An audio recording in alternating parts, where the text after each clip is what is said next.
Good evening, everyone, and welcome to Game 5 debrief on this beautiful, windy, miserable, cold, dreary Tuesday night. We're all glad to be inside with a hot drink and a sitting in front of a heater. The usual details apply with this session. It is being recorded. It'll be stuck up on YouTube on an unlisted link, which will be emailed out to you guys on later this evening once that's all completed. So if you want to go back and watch it again or share it with teammates who aren't able to come along to this one, that's perfectly fine. So Game 5. What happened?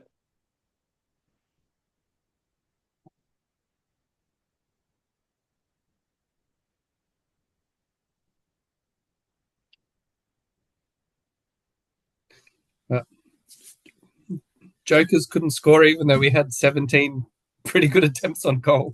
Oh, 17 shots on the net. Yeah, How many actual scoring opportunities? more. Yeah, heaps A more. lot. Yeah, a lot more. Some days you just can't buy a goal. Oh, I You can be wish Phineas hadn't subbed in. nothing happens.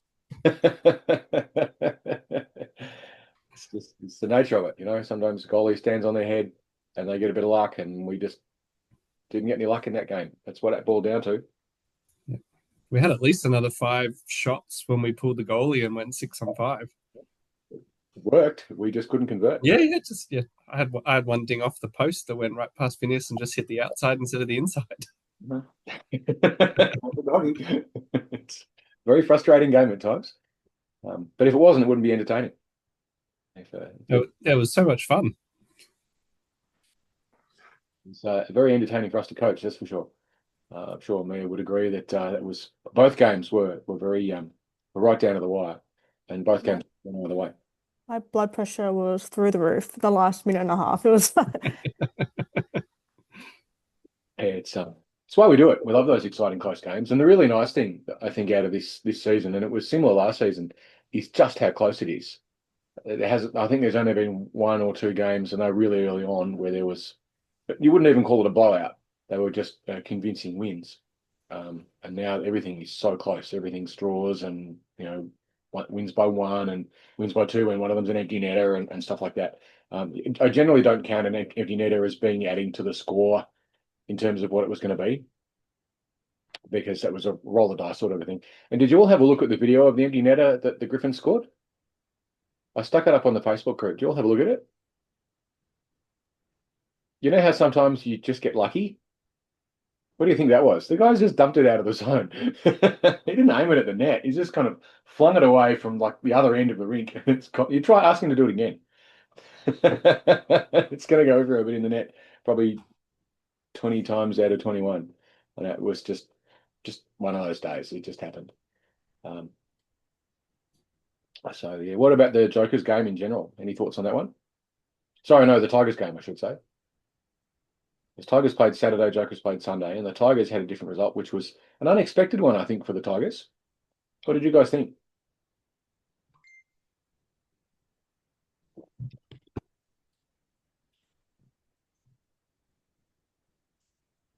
What happened the last time you played the Griffins? Oh, we flogged them the last time. I think we took it a bit too easy, if anything. I wouldn't say flogged, because it wasn't a blowout, but it was certainly a convincing win.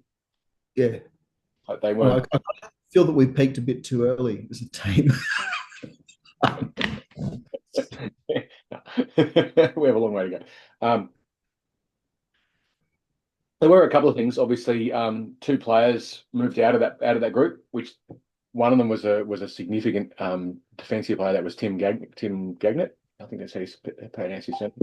And obviously that made a big difference because his stability in defence was actually skewing the competition a bit.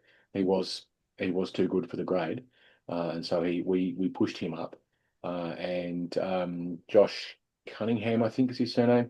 He went up as well, and I'm not sure that Josh was ready to go, but he wanted to go, and it's like, well, okay, if you want to, you've got a place to go to, then you can. Something I mentioned to the Jokers, but not to the Tigers as well, is that this is around about the start of the season where you want to start thinking about what you're going to do next year. Sorry, not next year, next season, which is summer 25-26. You don't have to move up unless we tell you you have to. You can do another season or two with the development program if you want and if you think you'd benefit from it. And there'll be a few of you that we'll speak to and say, you'd probably benefit from another season with us, and some others where we'll definitely speak to you and say, you need to go up at the end of this season. And there's a whole heap of people that are kind of in the middle of that, where it's not clear either way. And so it's really up to you if you want to or not. So you can start thinking about that, start looking at the other teams in Div 9 and even possibly some of the Div 8 teams, and just sort of getting to know them, get to know the people. That's really important that you end up with a group of people that you actually like and you can get along with. And their team philosophy matches with what you expect. Some teams are what they call just for fun, where they'll roll up every week, maybe, and just kind of jump on without any sort of a plan and just kind of skate around. And that's fun to them and okay. It's not fun to me, but I can understand why for some people it would be. And others are a bit more interested in improving, and some of them will have coaches and some of them won't. Some will have coaches who know what they're talking about. Some will have coaches who don't. Getting to know all that sort of stuff is a handy thing to do. So now is the time to start thinking about that, what you're going to do for next season. If you've got any questions or anything, talk to Jane or myself about it. Jane knows the teams in Div 9 and Div 8 better than I do. But certainly if you want an assessment of where you are skill-wise and things to work on, then Mia and I are probably talk about in that regard. Other things you can think about, although it's very difficult to do, is you can start your own team. There's certainly been a number of teams in the past that have come up through us. The Feisty Lizards, mostly ex-Dev Squatters who started up their own team. The Rock Lobsters started through Dev Squad. Jane would say the Big Deals did, but I'm not convinced they were, and I'm certainly not taking the credit or otherwise for them as a group. And there's a few others as well that have come up through us. I think even the what's the mob in purple? They're playing Div 9. Trash Pandas. Yeah, the Trash Pandas are mostly ex-Dev Squatters as well. So a lot of people have kind of started their own teams out of combinations of people who've come through this program and some others who've come across from elsewhere and been successful with that as well. The hard part is getting a spot in the league because it's pretty full. There's more than 1,000 registered players in the iceHQ Beer League, which is enormous for one rink. We need a second sheet. We're never going to get one because it's impossible without spending millions of dollars to do it, which the first rink took 10 years to get built. So we're not going to get another sheet. But you can get a group of people together, and then you can approach the rink management, approach Ryan Hines and say, hey, Hinesy, what are the chances this coming season? Can we get onto some sort of a wait list? Because teams fold and teams reconfigure themselves, and sometimes teams disappear, and that can sometimes open up a space. So that's something to think about as well as you move forward through the season. One other thing that that Mia and I speak about a fair bit with you all is keeping track of your improvement. How many of you watched the video of this game, or even the bits of the video of this game? Yes. Yep. Yeah.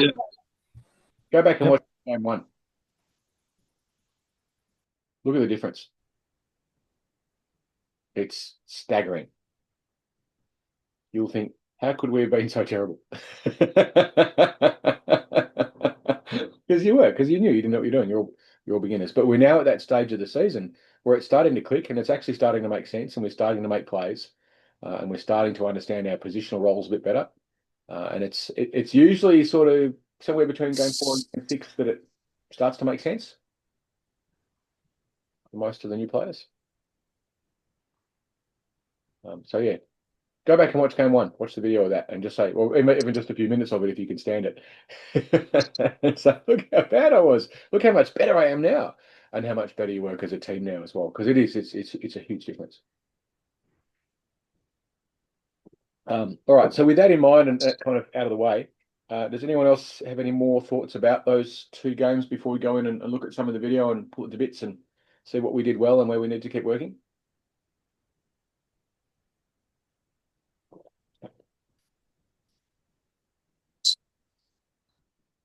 No, we're all happy to move on to that. So what I'll do is I'm going to go to the fun bit first because it really was quite entertaining. I'm going to show us the videos of the last couple of minutes of both games, of the Tigers and the Jokers games, when in both cases we pulled the goalie. And we'll just have a look at it because it's really interesting to see what happens in that context and how the game changes, as it really is quite staggering. Lessons 25 winter. And 5 debrief. Detail sort by size because the big ones. No, not that one, that one. Let's look at the Tigers' last 2 minutes first. Unfortunately, it doesn't have a happy ending, but it's got an interesting ending.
All right. Any thoughts on that? What happened? Bit lucky there. Yeah, well, it was just a clearance that went in the net. I very much doubt that it was aimed, and I think if you asked him to do it again, there's no way he'd be able to, because that was a shot from 2/3 of the rink away, under pressure, which was basically just put the puck down the other end without really any consideration. The guy may say he aimed it, but that wasn't an aim thing. That was just a clearance. What else? Think about the first in terms of the game situation. We want to maximize the amount of time that we have, don't we? They want to slow it down. If you're leading, you slow the game down because the clock will keep ticking. You want to run the clock down. When you're not leading, you want every second you can to try and get that goal back, don't you? Let's have a look at the first bit of this and see what happens.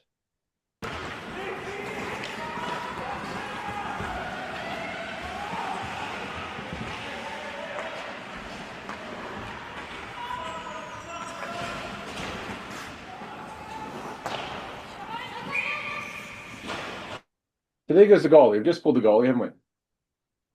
It's an icing. On an icing, where does the face-up end up? Face-off go? Back in Defensive your zone. defensive zone. Which end, sorry? Defensive zone. Look at what we do.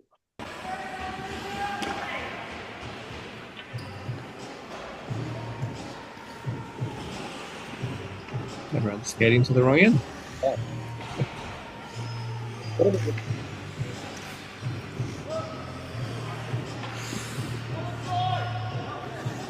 Even the ref gets it wrong. But we could have known as well.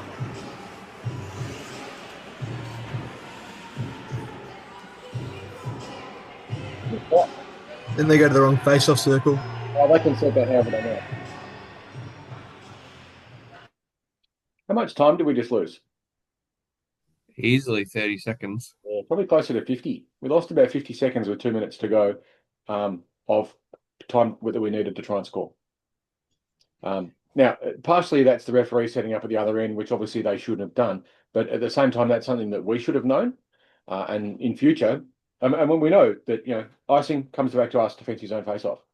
So go back there and set it up. You want to be ready and trying to put pressure on the referees to get going quicker. That's actually quite a valuable thing. We want to speed the game up. The other team, by comparison, wants to slow the game down. They want the clock to keep ticking. They're leading by 1 goal. It's not much. You want to kill it. I want to ice the park. I want to saunter back. I want to set up my face up in the wrong place, have players offside, all sorts of everything I can that's going to just subtly slow the game down a little bit. And the Griffins didn't do that deliberately. They had no idea. They're beginners too, but the referees certainly in that context didn't help because I think they were a little bit lost as well. But that happens. We pulled the goalie. It all gets a bit weird, and they're probably trying to count players. And hang on, isn't that? Hang on, that's all right. So there's all these delays. But anyway, so we lost a bit of time just by setting up at the wrong end. Look at our face-off setup. Does that look pretty good? Yeah, I think so. Not too bad. The Griffins did this for the entire game. Look at where their D keeps setting up. They're not like they're pinching pretty far in. They're a long way in. And they're in like one of them's right in the top of the face-off circle, which when you think, hang on a sec, you're defending a 1-goal lead, that's brave. That's really brave. And by brave, I mean that's stupid.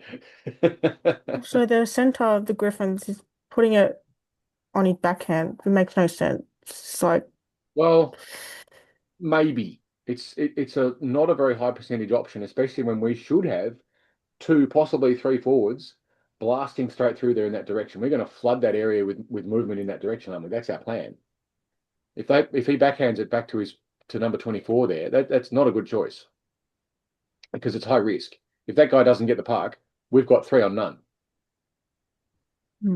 That's not a guaranteed score, but it's it's a very, very good scoring opportunity unless we get overexcited and start passing to each other and stuff it up. But the point is, if I was coaching that and I looked at that setup with a 1-goal lead, I'd be thinking, what on earth am I doing? That's so brave. Like maybe if they desperately wanted an extra goal because they wanted a percentage, it was the end of the season, there's like a goal in it that they needed to, but no, even then you'd be thinking that's an interesting decision. And they did that all game, and that's how Whitney got her goal. And we'll go back and we'll have a look at it in a minute. But let's have a look at the next bit of it. There's not a lot of time left, unfortunately. We're in the take that. Whitney's gone blasting up. Where are the other forwards?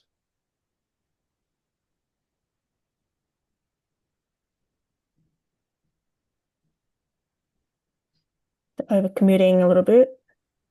Yeah, we didn't do our D zone face off. Whitney did it. She's gone bang straight up the ice, and as a result, those two D have had to come back and cover her, which opens up all that space. But all our other forwards are way back.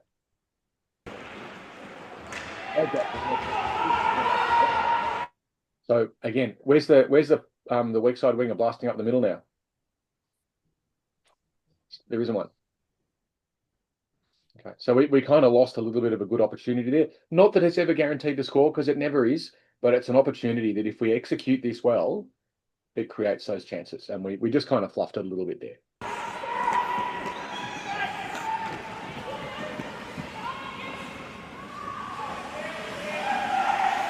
Look at what Whitney's doing there. 1-2-2. Yeah, well, she's taking the boards away, isn't she? And she's been really deliberate about it. It's a conscious decision, skate across, try and take the boards away. Now we've got two other forwards, not quite in exactly where we want them to be, but it's not too bad. At least it's a recognisable 1-2. Let's see what happens then.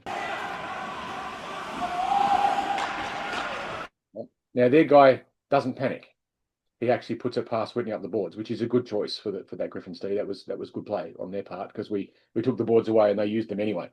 But yeah, we managed to pinch it off anyway. It's a 6-on-5, so you can throw that extra player in and get a bit lucky. Oh, no, we're offside.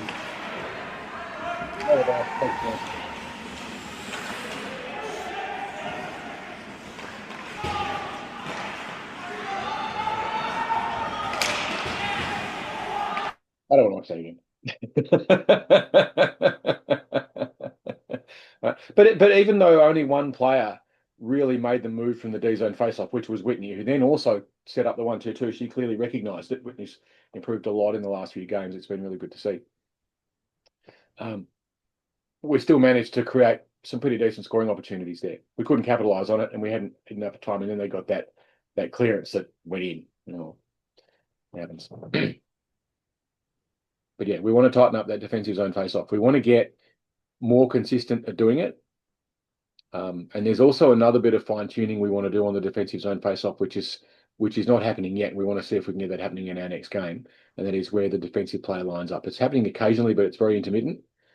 So we're going to revise a little bit the 1-2-2 face-off. Sorry, not the 1-2-2, the D-zone face-off. We'll go back through some videos of that and have a little bit of a look at how we can optimize our positioning for where the D should be and when the forward should be. We'll go through and look at that in a sec. Now let's have a look at the Jokers last one. It was really interesting. It was so much fun.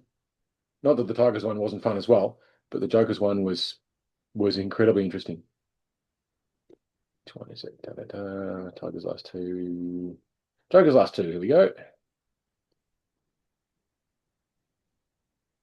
This Mia and I were so excited. It was like, oh, so close. So many times. Anyway, here we go. Last 2 minutes.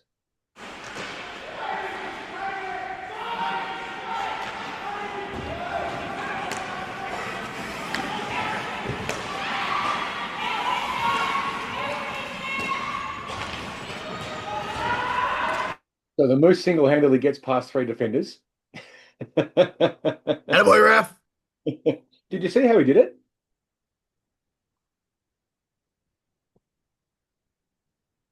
Here's a trick that Sean Walker's very. Do you guys know who Sean Walker is? I train hockey. He's Yeah, he's awesome. really good, very good coach. One of his big sayings is when you're surrounded by players, put the puck where they're not. And that's exactly what Raf does here. We'll watch it again. We'll just kind of pull it back a few frames, and you'll see he's surrounded by 3 players. What on earth is he going to do there? Just put it somewhere else and then go get it.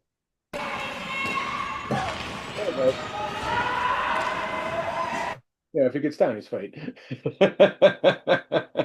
Right, but that's the right thing to do. You're surrounded in that situation. Put the puck forward where they're not. They're all tripping over each other. Unfortunately, he trips over himself as well, but it creates that forward motion and keeps them turning around.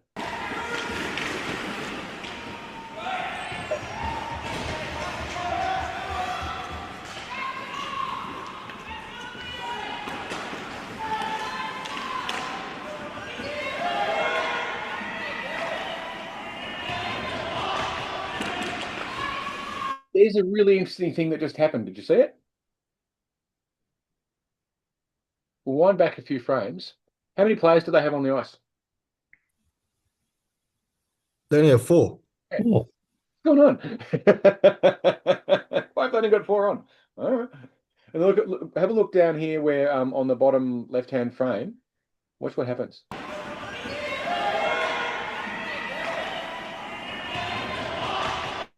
Oh, there it is.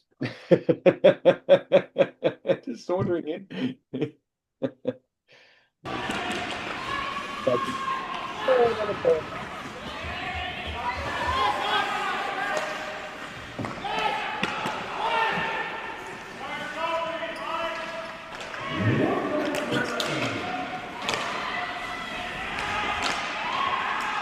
Oh, look at that. Look at the free player. Who's that? Celeste? Beautiful. Totally unmarked. Look at the wide open net. If they can get the puck to Celeste and she doesn't panic, what happens? Easy goal. Oh, Easiest goal in the world. It's like nothing but net. We've got to get it there, of course. That's the hard part.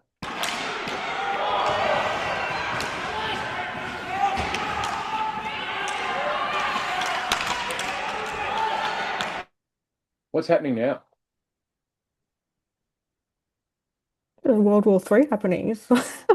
Pretty much. There's a lot of stick lifting going on. That's okay. There's nothing wrong with that. So they've got 4 players down deep, almost in like a penalty kill, and 1 winger floating up high, that number 10, who isn't really doing anything terribly useful, just kind of keeping an eye on Jade. We've got a D up the top who's totally free, haven't we? Yep, look at me. I'm up here. Not that you're necessarily going to use them, but it's good to know you've got that as an option.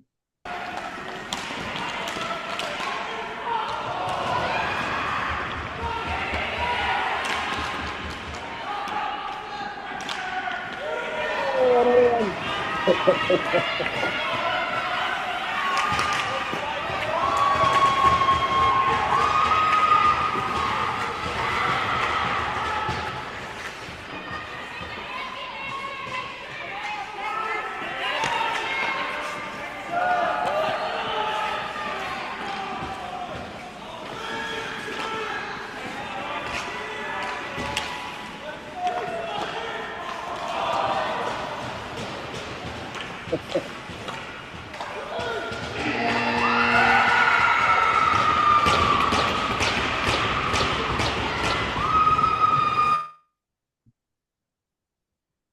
much fun was that?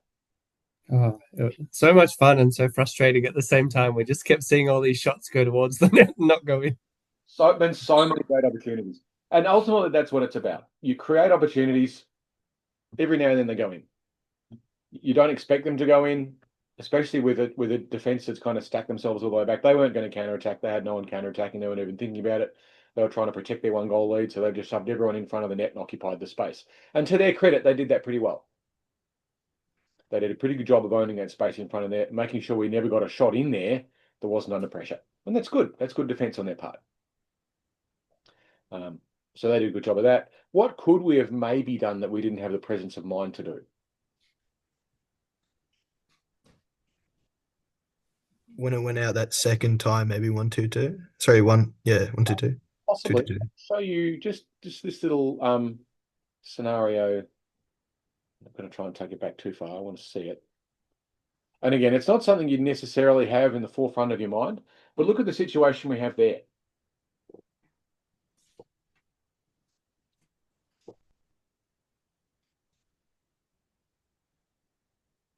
Celeste's in a great place on the back door, ready to get a tip in if it goes past everyone.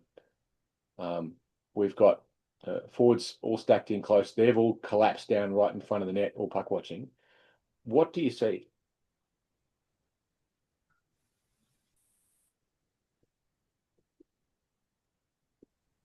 The defense, like open. Yeah. Both our D are wide open. Yeah. Jade probably doesn't want it because she's not super confident in that situation. But I bet you 25 is that? I can't read. That's cheese. I bet you Jeezy wants it. So look at this. There's no one within 20 meters of me. I can skate it in and rip it in. We didn't think about it, and you very rarely do. Our next training session will actually integrate using D in that, but we haven't even brought that into the game yet in terms of something that we're consciously thinking about. But we will be introducing the use of D in training session 3 in attacking plays. That's kind of like the last piece of the puzzle that we work on, because from now on, most of what we do is just consolidating what we do and trying to do it better. So Cheesy was in great position there. He would have been an option. I don't think it would have even crossed into everyone's mind. It's more like, shove the puck on the net, 36 seconds to go. If you're just going to shove it in there and see if anything happens, because that's not a bad philosophy.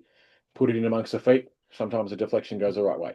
And we had lots of players there to take advantage of it. So not a bad choice not to use Cheesley, but it's just good to be aware of the fact that he was there.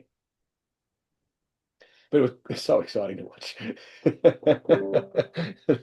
Oh, man, I was so close. All right. So let's have a look now at stuff I wanted to focus in on a little bit more. We had a few chances to 1-2-2s and we didn't really execute them. I think we had one which kind of almost worked, and that was that one where Whitney took the boards away and tried to create the opportunity. But some stuff that we want to try and improve on, in particular. Actually, I'll go through our penalty kill. No, I'll do this one first. It's important. It's the defensive zone face-offs, and we got a lot of them. Here's one here.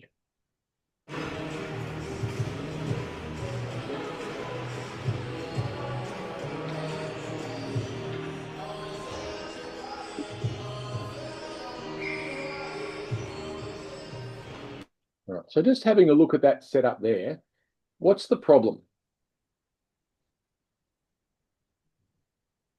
It's mostly right, but we need to do it a little bit better. What's the subtle thing that's not quite right? Oh, I'm not sure if it's the winger or the D that's hanging back at the back net. Yeah. What are we doing there?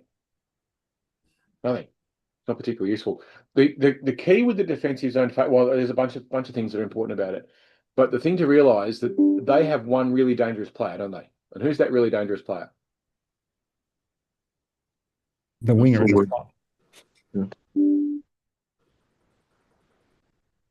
Which one? The One closest to winger the that's net. standing in the slot. Yeah, the winger in the slot. That's the player that our D needs to line up opposite. So whoever's the D in that situation, which would be our right D, Okay, the right D needs to be lined up with that player, and the forwards need to make room for that D because that D's job is more important than theirs. We want to prevent the goal before we try and score it. Okay, so in that situation, the D should line up with their forward, and on the drop of the puck, you go forward, you lift the stick, and you take them out of the play. I'm going to pop this up. I'm just going to. We'll run through this and see what happens. See if we actually do the rest of it well. Looking at that, I actually think the D was in the right place. I think that was that you, Kate? Yeah, that was me. Yeah, so you're the D in that situation. You have actually lined up on their forward, which is exactly good. And then you've done the right thing. And if you can look at that frame, you've gone straight to that player and left their stick off the ice. Yeah.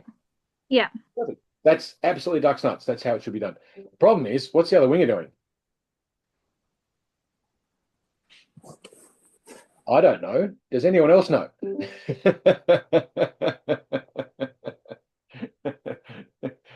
No, right? Thanks, Nashi. We'll talk to you during the week. So yeah, the other winger hasn't gone on the jump of the puck and moved up. One of the other things that's also happening a little bit is we're forgetting if we're left or right wingers. Jade has the solution. She has left and right written on her gloves, so she can use that to remember. You look up the ice and say, oh, left is that side, right is that side. Okay. Because if you're the left winger in that situation, you should be blasting. I know this bloody thing doesn't allow me to annotate because Zoom, anyway, for some bizarre reason, doesn't let you annotate on its video, but does on everyone else's. I'm going to use a different browser, a different video player, so we can annotate. Just stand by for a second. Stupid thing. Zoom does so many things so well and some things so badly. Like just dumb stuff. What's the video for this one? It's Tigers 9, I think.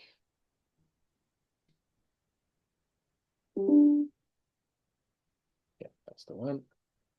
Right, so I'm just going to switch over to a different viewer so we can see it a bit better and we can scribble on it.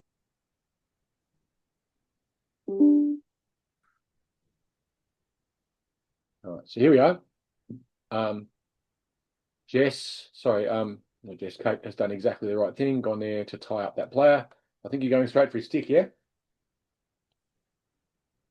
Yeah, went straight for it. Lift it up. He's not scoring a goal. Yeah. Not this time, sunshine, not on my watch. So the left winger needed to pop themselves here and then do that. Left winger, yeah. And the right winger needed to be here and do that. And we're getting that a little bit, we're getting a bit confused at times. I think we're just kind of forgetting which side we're playing. So if you're playing left wing, remember you're on the left-hand side, but on the left-hand side, you're going to end up on the left-hand side. You're going to start in the middle, but even there, you'll be on the left-hand side of the setup. And you pop yourself around this. If their forward pops themselves here where that one has, so our D needs to line up on that, then you need to put yourself here. Just on the edge of the circle, no further back. And like basically rubbing shoulders with your D, ready to blast through the back of that face-off dot. So that's going, I am going through here. That is my job. And this winger, I don't know who that is, needs to be blasting up there. And you don't want to give away two or 3 meters. Get right up on those hash marks. Otherwise, you're giving them a head start. Don't do that. All right, so we're going to see if we can fine-tune that. Both teams are doing it, and it's a finesse thing with the defensive zone face-off, and we're going to see if we can improve that through the next couple of games. So there's 2 things we want to achieve with the defensive zone face-off for the next 2 games, and one is to every single time we have a defensive zone face-off to actually set it up properly. We've still got wingers sometimes putting themselves overboard side instead of inside in the slot. It's still happening, and it shouldn't be. We all know what to do. We just need to all remember to remind each other to do it. Because it's happening, it's just not happening as consistently as it should. And the second thing is the line-up and the initial movement. So in that case, Kate, you've done exactly the right thing. If you can see a winger's not next to you, talk to them. You know what to do, clearly. You also know what the winger should be doing. You stand here, go there. Oh, I forgot, sorry. It's okay. We forget. It's pressure. It does it to us. We're there to remind each other and have that hive mind, that, sort of reminding each other of what our roles are and what our jobs are in that situation. and we all take responsibility for it. Okay, that's a priority for the next couple of games. Is we want to get every single defensive zone face-off working as it should. And we'll create more scoring opportunities, which is good. Scoring opportunities sometimes turn into goals. So there's loads and loads and loads of them. I'm not going to go through all of them. You can look at them on the Facebook group. Otherwise, we'll be here all night looking at defensive zone face-offs, and I don't want to waste your time on that. The other thing we want to have a look at, there was some good stuff here. This is a really nice play by the Jokers. And I think it was Cheesley in this instance, who is a goalie, so I would expect him to kind of get this. So we'll have a look at this situation. All right. Watch what happens in the bottom left of the screen here. Right, watch down there.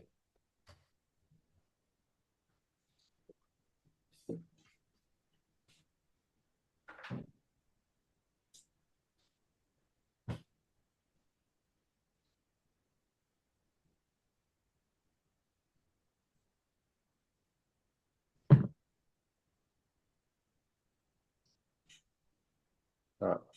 What happened?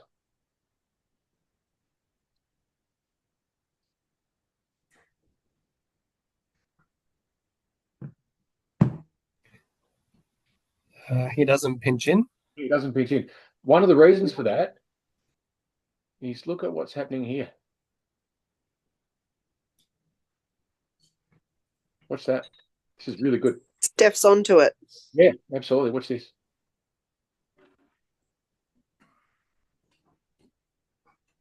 All right. Why does Cheesley feel he can move back instead of pinch in?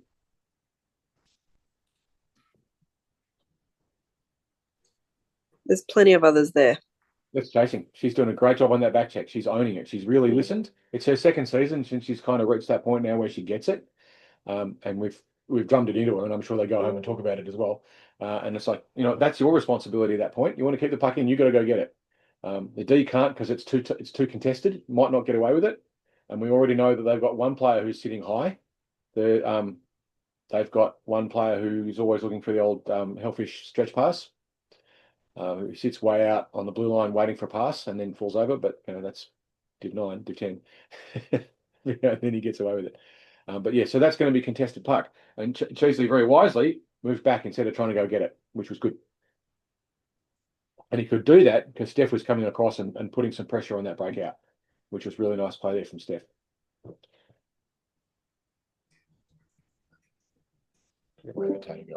Stop some things. Mm-hmm.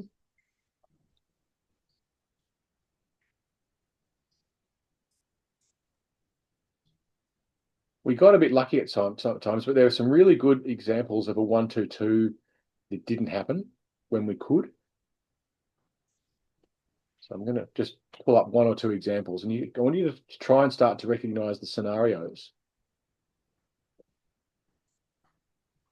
But what's happening here?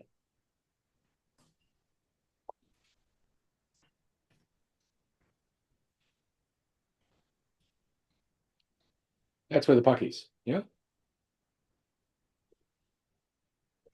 1-2-2. What should we do? It's recognizable as a 1-2-2 from this angle, isn't it? It's hard on the eye. But from this, 48 hours later, looking at the video, it's easy to spot, right? So looking at what should we be doing in that situation? So that number 10 should be going to where the ref is. Is that number 10? Who's the one there in the 1-2-2? Maddie, isn't it? Maddie's got the red shorts.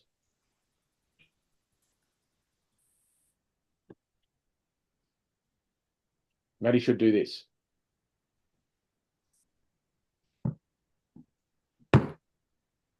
Number 10 should skate to there.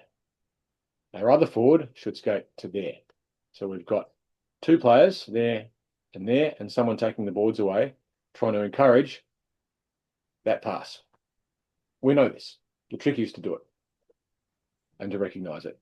The classic situation that it happens, the most likely thing is if we've just been caught offside and we've all had to come out and reset, or there's been a dump in from our side, from their side of the red line, which is what's happened here. Someone's dumped the puck into the corner.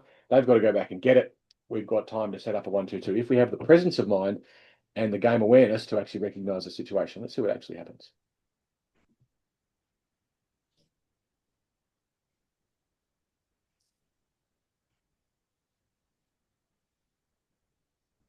and they get a breakout.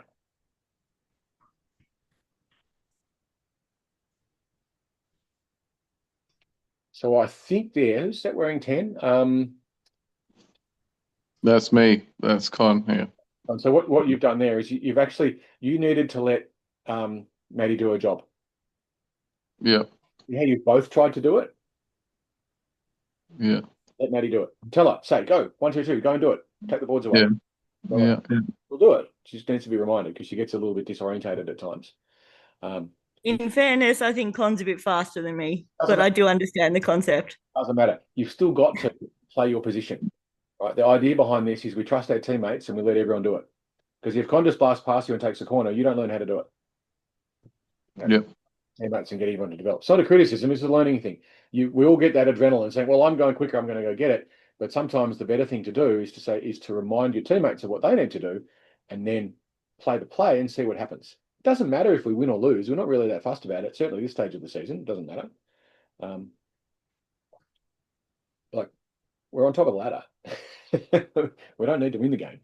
But we want to develop that awareness and that skill. And we do that not just by giving our teammates time and space, but also by talking to each other. Say, Maddie, go take the boards away. And then you'd go and do it, wouldn't you, Maddie? Whereas if you just blast past each other, it doesn't happen. Everyone just gets kind of confused. Now you've got 2 in there and the whole thing just kind of falls apart. It's easy to say with the benefit of time and luxury and looking at the video afterwards, of course. While you're actually in the situation, it's a lot harder. So this is about just trying to do it over and over and over again, trying to recognize a pattern, trying to identify it, and trying to make it happen. There was a really nice breakout that the Tigers did. This was a beautiful one.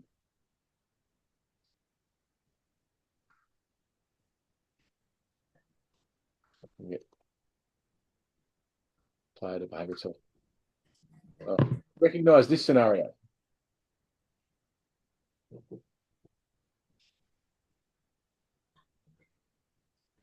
How many times have we done this at practice at the start of every training session? What's it look like? Up the boards to the wing. Yeah. Sorry, up the boards to the right wing. Yep. Left wing chases, center sits just back. Absolutely. What is it? It's a classic breakout. They've all got it because they're offside, aren't they? Correct. Why? So they're giving us a third of the ring. We've got all the space, all of it. We can play that well. So Whitney's done the right thing. She's gone over the board. Scotty, it looks like you're trying to do the right thing as well. We really wanted, and he was a bit of fish out of water. We wanted Josh back here in that situation. So you want your other D in the slot, just in case. And you want the center where that's Kaylee, the center kind of looping around like that. So it's not perfect, but it's not bad. Because the Kaylee there as a center is the insurance policy. And Josh was a bit lost because I think it's the first time we've had him playing D and he was a bit of a fish out of water. But that's how you learn. Let's see what actually happens. Oh, you stupid thing.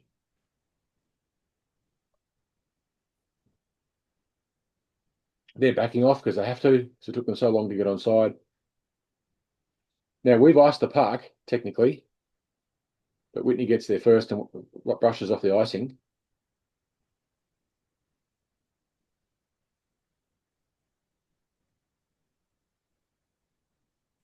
Come on, Scotty, hold your position.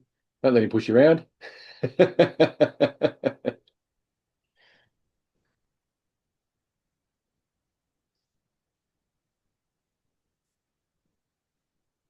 There's the first shot on the net.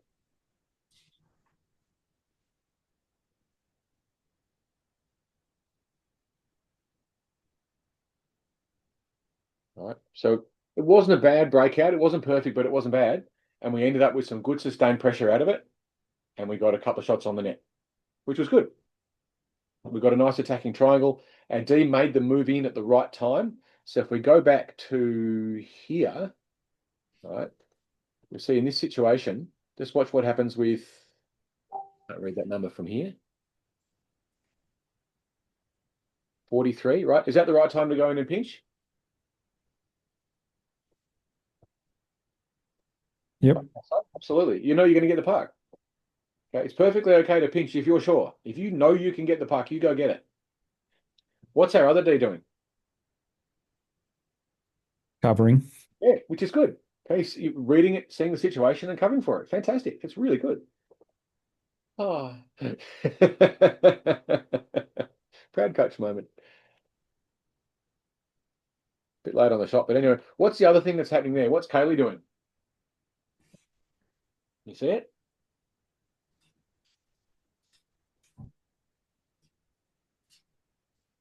It's the second time she's played center and she's noticed. That's Kaylee there. Is she getting ready to move back? Getting ready. She is moving back. Yeah, you got me. She's Yeah. seeing the D's come in. So what's she doing? Kind of compensating for the D's moving Yeah. forward.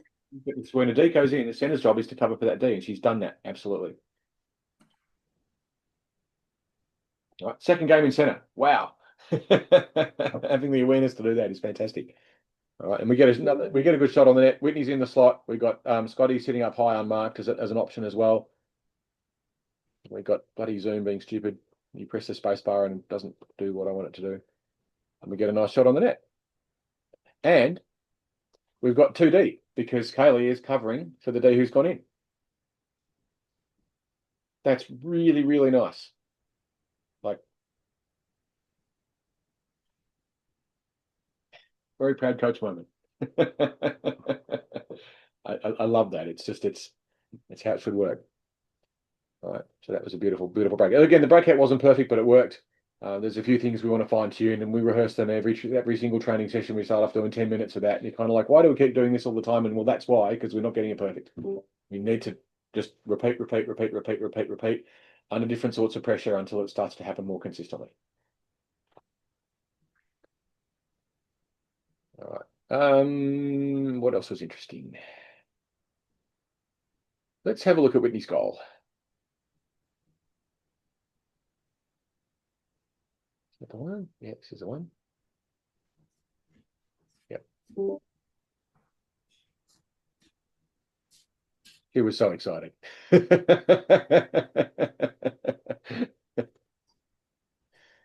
she's been in the right place so many times, and eventually it just worked out. So let's watch this one. It's a defensive zone face-off. You can recognize the situation.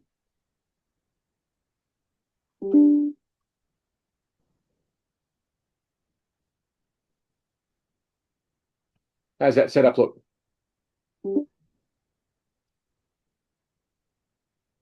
Good. Pretty good. Pretty good. What do you think about the Griffins? What are they doing? You don't really D's know. pinch way in. Very aggressive, aren't they? Very aggressive on that pinch. They better get the puck, because if we get behind them, they're in trouble.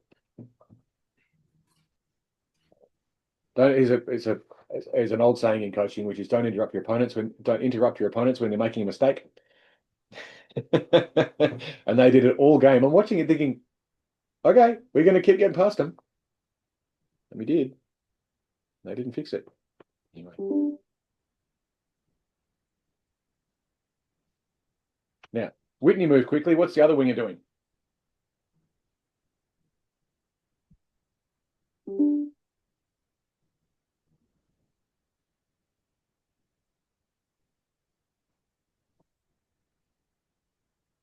Not moving quick enough. All right, so Whitney's already up at that first D. The other winger is only like 2 meters up the boards. We've got to move quicker. It's just go. Pin your ears back and sprint up. Don't worry about the play. That's the D's problem and the center's problem. It's not your problem. Your problem is to get that movement, get going. We want to create that scoring opportunity. We want to shut down those 2D. So Whitney's done the right thing. I think she was right wing in that situation. The left wing's kind of a little bit lost. But anyway, puck comes up the ice and we're away. Look at this, 2-on-1. Whoops. Whoops. Whee! Yay!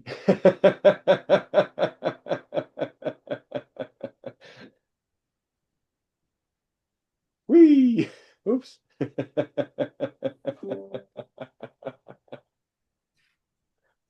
Oh, what a beauty. As I was Josh, I think, doing the no shot. That's where you pretend to shoot the puck on the net and the goalie thinks it's going. Sometimes it works. Kucherov was famous for it. He used to do it all the time.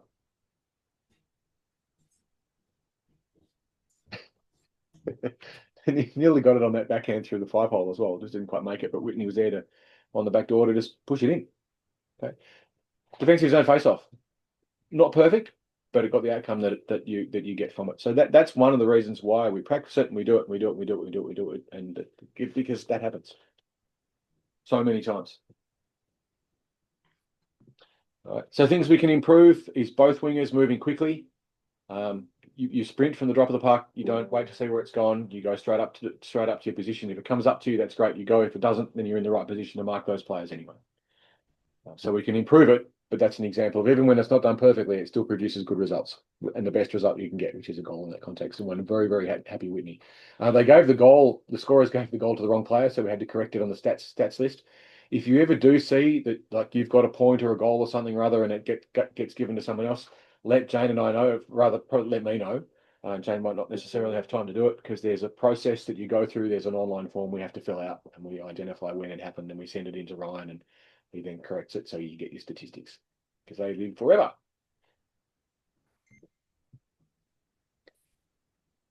Hooray for Whitney being in the right place. Being in the right place, magic will happen. Some more interesting Joker stuff. Let's have a look at our penalty kills because there's some things that we also need to get a bit better. Not that they're bad, but there's still a lot of improvement to get on them.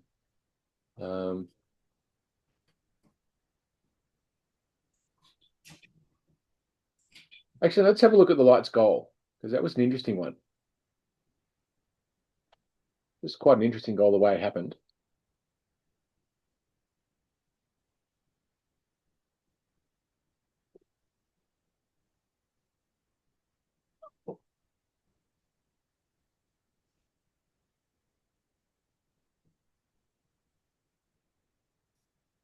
Whee!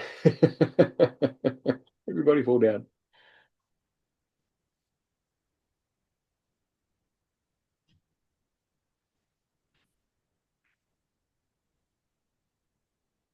We didn't get a replay on that one, I'm afraid. You get one of the top-down ones, but that's about it. So the situation here, they've done a bit of a stretch pass to that guy who always kind of floats out, not interested in actually playing hockey.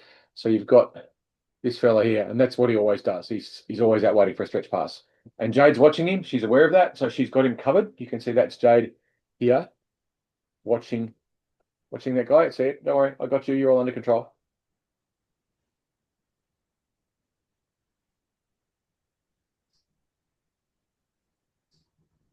Puck just kind of bobbles its way out, gets to him, gets it on his stick. Jade's doing the right thing. See how she's not trying to challenge? The thing that's missing is what? Back check. Yeah, the back check. Okay, so we spoke before the game, and it's going to be a recurring theme as well, of the importance of the forwards getting back on the back check. We'd possibly overcommitted a little bit in the attack because we thought we were going to score a goal. I don't know, whatever's going through your head at the time. And we are making a genuine effort to get back. All right? This is not a criticism of effort. Absolutely not. This is where I can see that we've got at least two forwards there who are sprinting back. They can see the threat. It's like, oh, I got to get back here and help. And yes, you do. But unfortunately, Div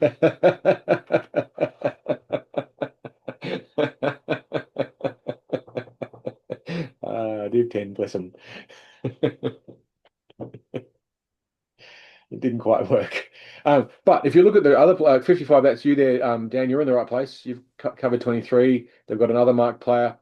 Jade's in mostly the right spot. I think she didn't quite pivot in time and ends up just a little bit sort of south of the line where she should be. But really, it's that fall over that's kind of allowed that pressure to get through. And if we watch this kind of a couple of frames at a time, is it going to give me frame by frame without going too stupid? Can just look at the fall there. Hey, 2 feet in the air. So at that point, Jade's probably gone a little bit too far back. All right, so she really wanted to stop about there rather than she ends up kind of back here a bit. Sorry, those lines are getting stupid. That's not working very well.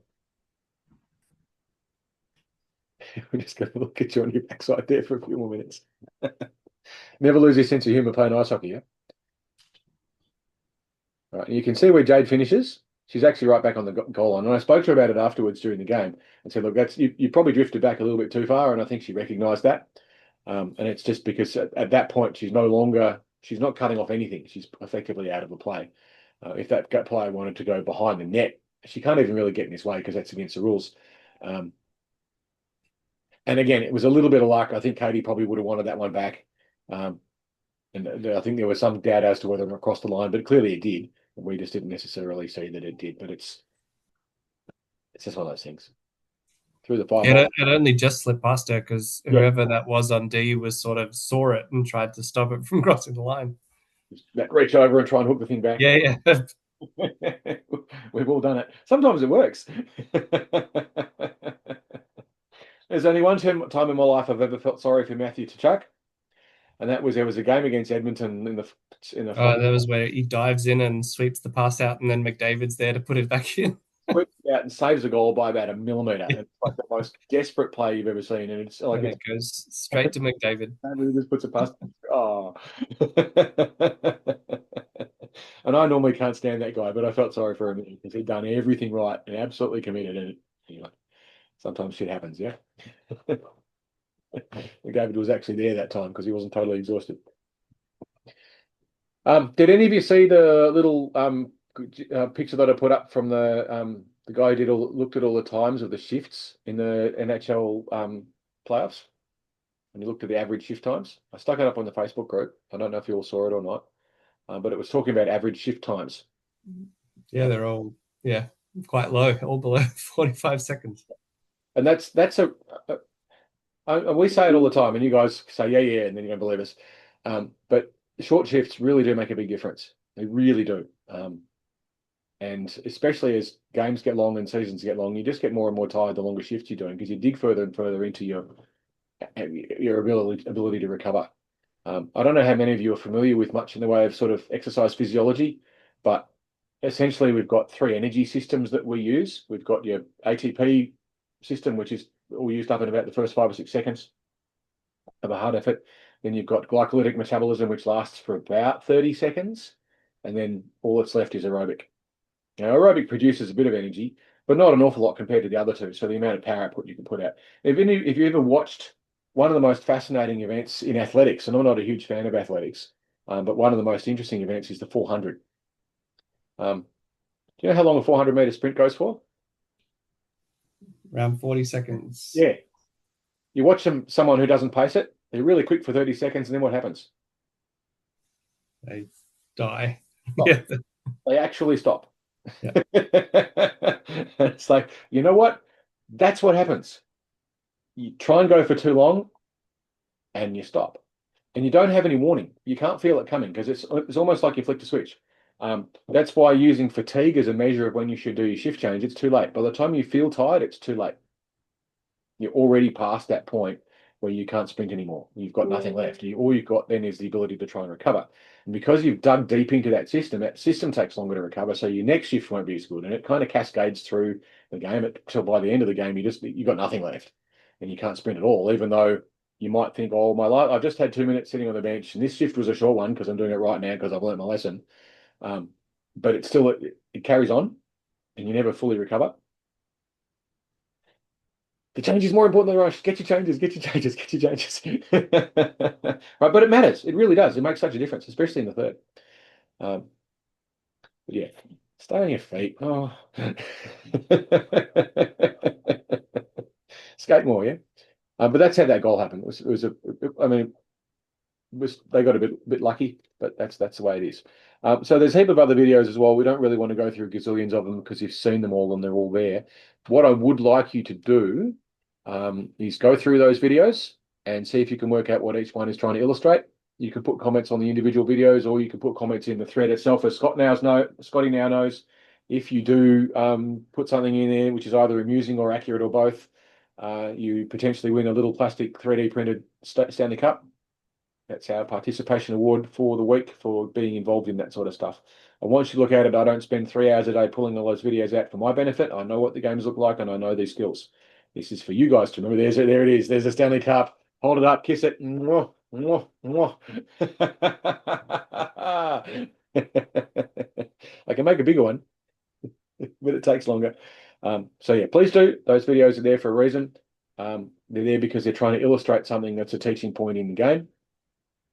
And sometimes you'll see yourselves doing good stuff. Sometimes you see yourself doing stuff. It's like, oh, yeah, that wasn't right, was it? I need to improve that. And it's just kind of dice them up into those little bits so you can learn from it. Any other thoughts or comments on those games?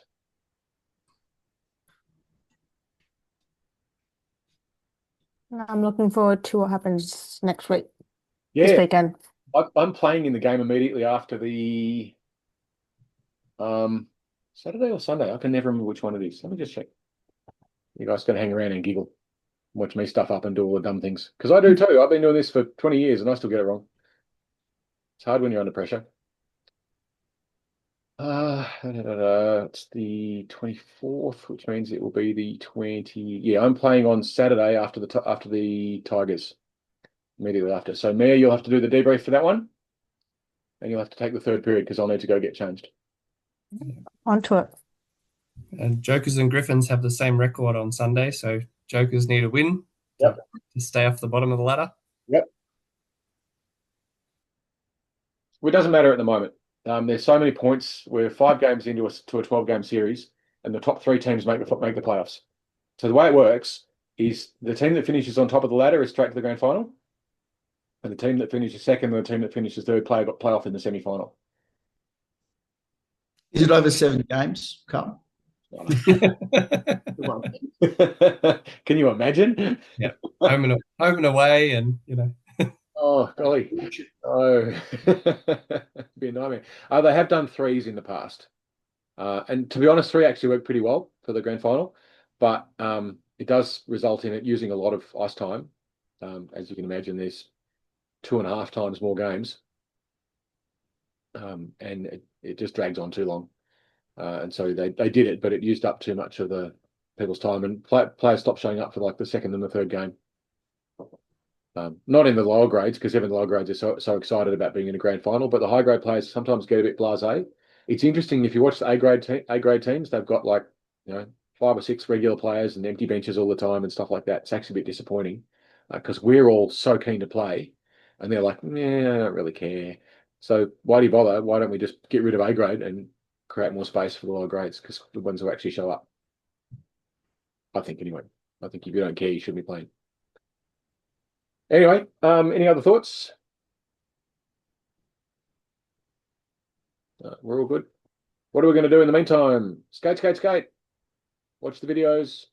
Go back and watch a little bit of game 1. I can't even watch the last season games. Even the last one that I played is like, nah, gross. Just go back and watch it. It's really valuable to do it. Don't watch the whole, but it's really valuable to watch 5 or 10 minutes of the first game of the season compared to the game this week, and just look at the difference. Look at the difference in the team play. So much better. It's easy to lose that perspective, and it's important to keep it. Alrighty, so next week the priority is going to be on basically getting better at everything that we do. We don't have any new tricks. The only new trick, and it's not even really a new trick, we'll introduce at our next training session, is starting to use the D as part of an option in attack, but that's not really anything fancy. Really what we do from now on is consolidate what we know how to do. We've got a breakout, we want to get better at it. We've got a defensive zone face-off, we want to do it all the time. We want to be consistent with that, make it work more. We've got a 1-2-2 forecheck. We want to recognize the situation when there is a 1-2-2 forecheck, and then we want to apply it, because it will result in turnovers and it will result in goals if we do it. I absolutely guarantee it. If we do it, we'll get goals from it. We just have to do it. And we now have all our forwards understanding that their role is the top 3/4 of the rink.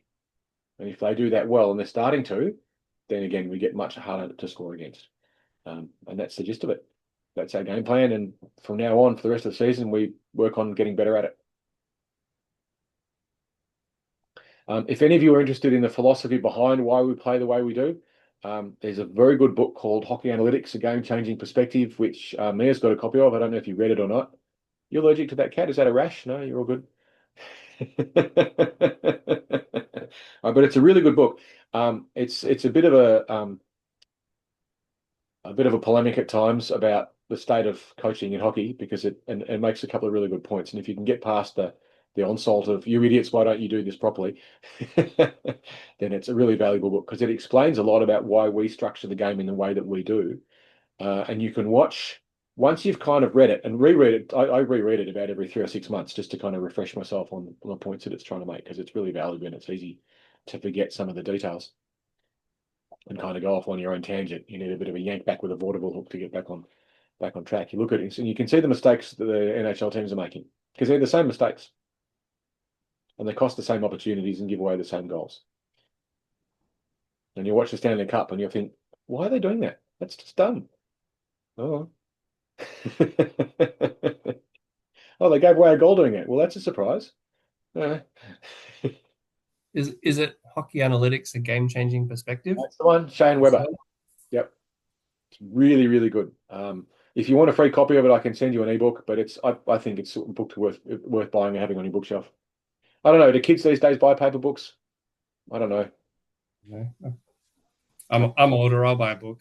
I got bookshelves full of gazillions of them. Yeah. It's easier to retain stuff when you read it on paper, I think. Anyway, have a look through the videos. Yep, I see. Excellent. Very nice, Maddie. Got Lego there as well. I've got a Saturn V just over my shoulder. Yeah, I was wondering if that was Lego. Another one up there, and there's a Concorde and some Doctor Who stuff, and over there I've got a space shuttle and a lunar lander up there somewhere. I love my Lego. Anyway, that'll do. It's recorded. We'll put the video up, and please do have a look through those videos and see if you can find something useful to improve your play. And if you see one of your teammates doing something in it that's good, feel free to tag them in it, say, hey, well done. Or if you see them doing something that say we can improve, maybe don't tag them in it, but say, hey, look, this is some stuff we need to work on as well. Thank you, Carl. Yeah, so I'll see some of you tomorrow night. Thanks. We'll see Thank you. Thanks, Carl. Thanks, everyone. See you on the weekend. Thanks again. you on the weekend, if not before. See you then. Thanks, Carl. Bye bye.